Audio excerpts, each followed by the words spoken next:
Just to remind again, we have spent quite some time reminding of the decision-making process in the European Union. We made the proposal on phasing out Russian gas and oil in June, and we are very committed to the timeline that was in the proposal, and you know yourself very well as everybody else here in the room. You have read the proposal, you know the timelines in there.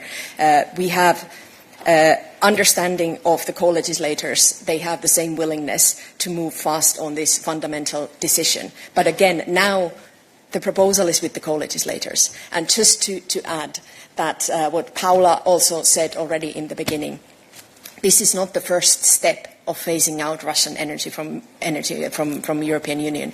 This work already started in 22. And one very good example, which also explains a little bit how we work in practice when we are taking these kind of big decisions that have fundamental impact on our member states, was the phase out or the ending of the contract between Russia and Ukraine. That Russian gas was still transited to Europe via Ukraine.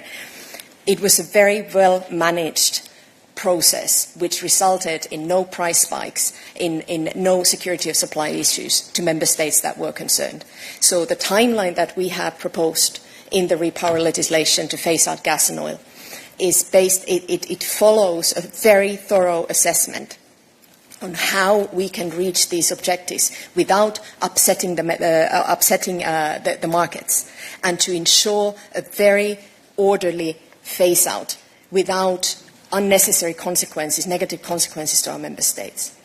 So we made this proposal in June, and we have commitment of the vast majority of our member states to make this reality as soon as possible.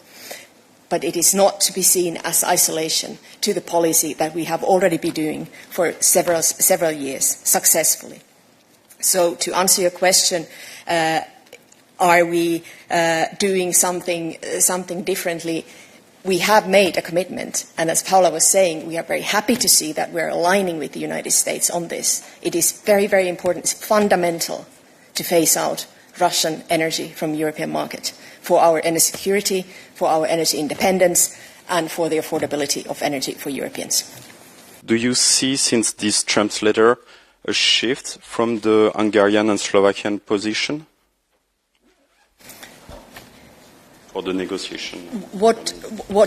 Again, these negotiations are taking place as co-legislators in the Council and in the Member States. And our commitment is the same as always. We are very, very committed to working very closely with all our Member States, especially those who are most concerned and most impacted by this policy. And we're doing everything we can to make sure that they have good diversification plans. And this work continues. As to their positions, you will have to ask them.